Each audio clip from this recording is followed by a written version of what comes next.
Silent Hill. Es una de las sagas más importantes de la industria de los videojuegos.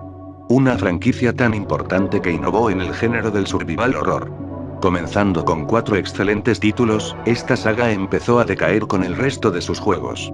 Probablemente el punto de inflexión haya sido cuando esta franquicia deja de estar en mano de los japoneses para pasar a ser realizado en Occidente, lo cual, para ser franco, nunca es bueno. A continuación en el vídeo, cómo la saga Silent Hill pasó de ser maravillosa hasta degenerarse en un punto en el cual despertaba la rabia de la mayoría de los fanáticos. Pero en la mayoría de los casos, cada uno les molesta distintas cosas de estas secuelas, y es mejor que pensar en las mismas cosas que para mí son realmente fastidiosas. Antes de abordar el tema principal y terminar con este prólogo, vayamos a empezar por el principio.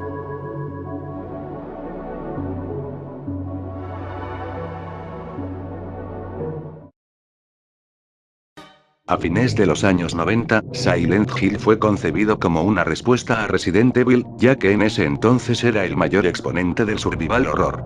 En 1999, sale a la luz el primer Silent Hill para la PlayStation original, o también conocida como PSX, y hay dos tipos de perspectivas para que una persona lo mire donde lo mire. La primera es de la forma poética, de cómo Silent Hill usaba su moderno concepto de sustos para derrotar a Capcom, etc. Y la de los términos humanos fue más necesitamos que esto venda o gane más fans que esto. Esto llegó a los desarrolladores y ejecutivos de cómo superar a uno de los juegos más populares de Capcom, y o mejor dicho varias cosas que Konami podía hacer que Biohazard no podía, era basar un survival horror en lo psicológico y sobrenatural, completamente en lo psicológico y sobrenatural. Mejor me explico. Este título se diferencia del juego de Capcom cambiando la acción y los sustos repentinos por algo mucho más estático. Todo el tiempo teníamos una ambientación de terror psicológico con una atmósfera macabra acompañado de una excelente banda sonora a cargo del genial Akira Yamaoka. Además, el equipo Silent, el estudio desarrollador original del juego, le daba una excelente historia y jugabilidad al título. De esta forma el Silent Hill se permitió ser una saga independiente más que un clon de Resident Evil.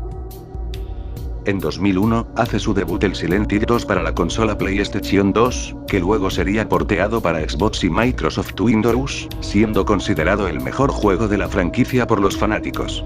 Debido a su historia, que de hecho es más triste e incluso más interesante que la del primero, su ambientación, y también porque involucra a uno de los enemigos más famosos del mundo del terror, el cabeza piramidal, que es el deseo de castigo propio y de la culpa encarnados de tal manera que te persigue constantemente. Y después de eso, el equipo Silent se dividió en dos subgrupos.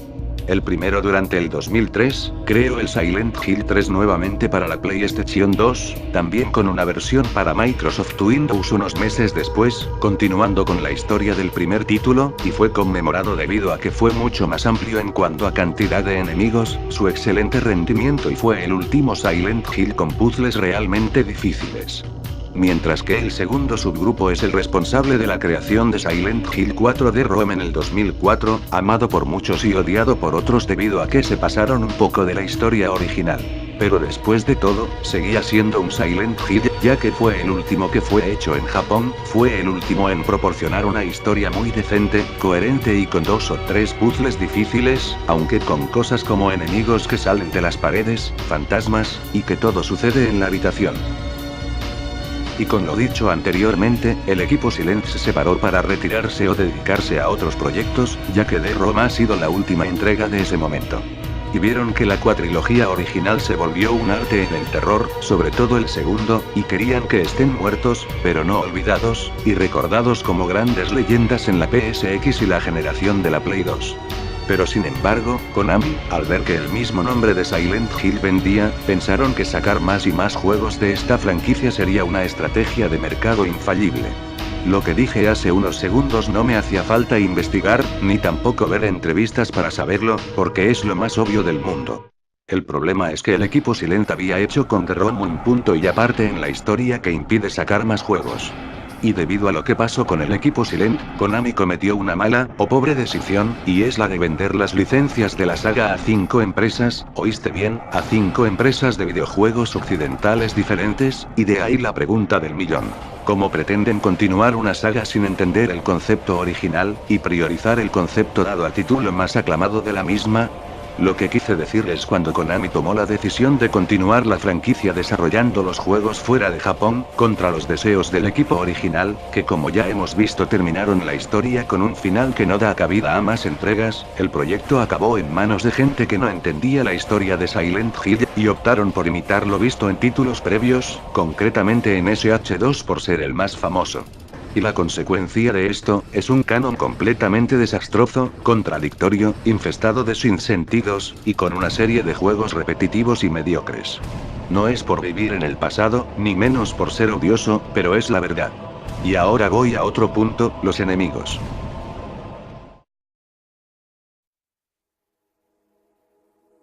Yo a veces me pregunto, ¿por qué en videojuegos como Resident Evil, Alone in the Dark, Dead Space, Fatal Frame, e incluso en Five Nights at Freddy sus enemigos son originales, creativos, o que por lo menos estén bien reciclados y estructurados de sus entregas anteriores? Si me dicen, ¿qué tiene que ver esto con el tema del vídeo? Bueno, ya que después del 4, y sin mencionar lo obvio, todos los enemigos de Silent Hill son representativamente lo mismo, salvo simbolismos particulares. Para explicarme mejor, esto significa que la inmensa mayoría de enemigos son sacados del concepto de los demonios internos, cosa vista en el segundo. Y que contradice a lo visto en los 4 juegos originales, ya que solo en uno de ellos los monstruos están vinculados directamente con el protagonista, uno y medio como mucho si contamos a Heather en Silent Hill 3. En el primer juego, los enemigos están basados simbólicamente en la psique de Alessa, como sus fobias y su punto de vista sobre las personas y la orden; en el tercero, tanto a Heather como a Alessa, en cosas como la dualidad, bipolaridad, maternidad, o cosas que inquietan a ambas. Y en el cuarto, representa los escalofriantes recuerdos de Walter Sullivan, como la Twin Victim.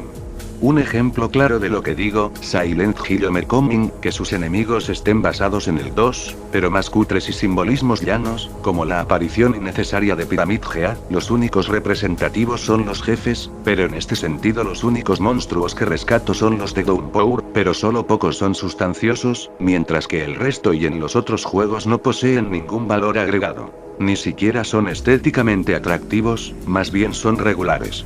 Y aparte, para mí, no tiene ningún mísero sentido, de que pasen los años y saquen nuevos enemigos cuando representan lo mismo.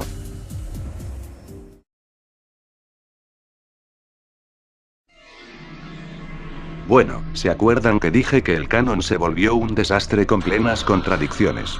En este caso, ¿qué motivo hay para los que compraron las licencias decir que lo que ocurre en Silent Hill 2 es lo que define la saga y basar todos los juegos a partir de Origins en esto, sumándole mecánicas y jugabilidad de juegos de acción que ya parecen un estorbo, a pesar de que basta echar un vistazo para percatarse de que contradice el canon establecido? Pues los dólares, por supuesto. Lo mismo ocurre con las películas, cómics y demás obras derivadas de los juegos clásicos. La culpa también la tienen las películas, que solo lo empeoran pringando los títulos de la saga con su influencia, como ocurre en Homecoming. Ya que según investigaciones serias y los fans saben que la ubicación real de Silent Hill está en Maine, en cambio la película dice que el pueblo se encuentra en Virginia. Sumémosle a esto el mero hecho de que las guías oficiales de la saga que se comercializaron en Europa y Estados Unidos se contradicen unas a otras, porque mezclan teorías de fans con interpretaciones erróneas del texto original en japonés. En lugar de consultar a los miembros del equipo Silent para aclarar las dudas, los nuevos responsables de Silent Hill decidieron que la historia que se habían sacado de la manga era la verdadera, y aún a día de hoy gente como Jeremy Blaustein lamenta la dirección que tomó la serie.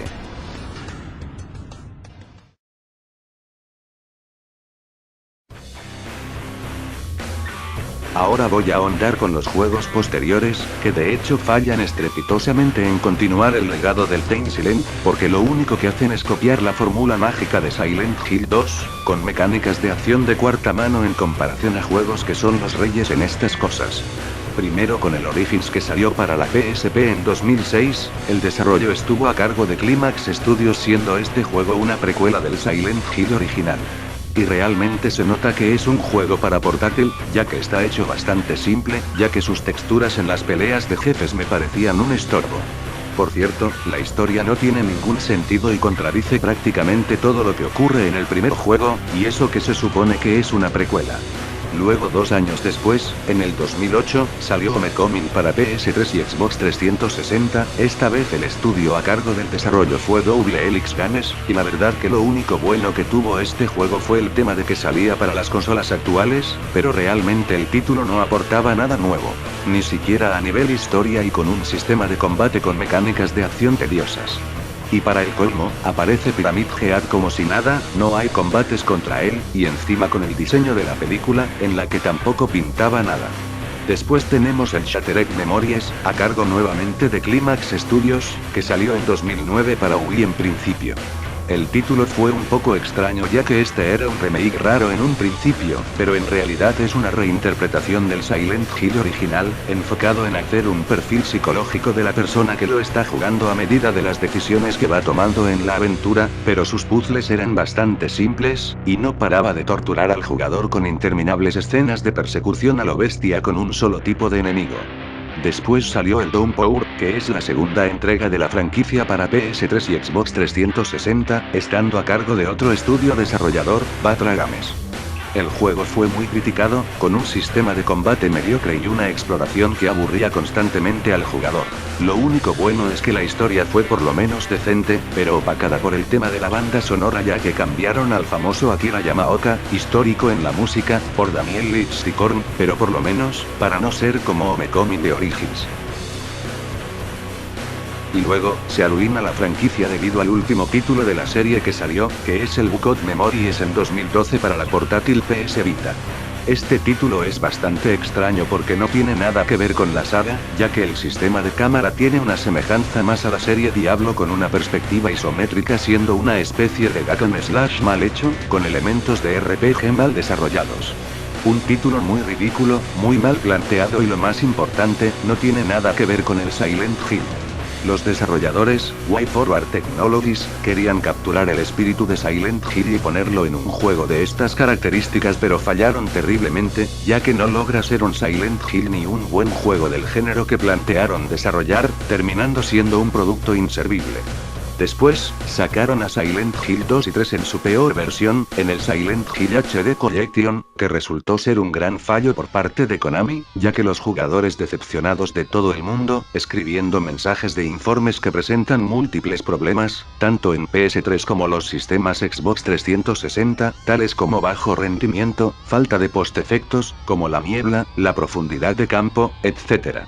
Demasiado limpio, con nuevas texturas, grimines eliminado, balance de color erróneo, impreciso bucle de sonido, actores de doblaje que no son satisfactorios y otros, hasta el punto de cabrear al mismo Masahiro Ito.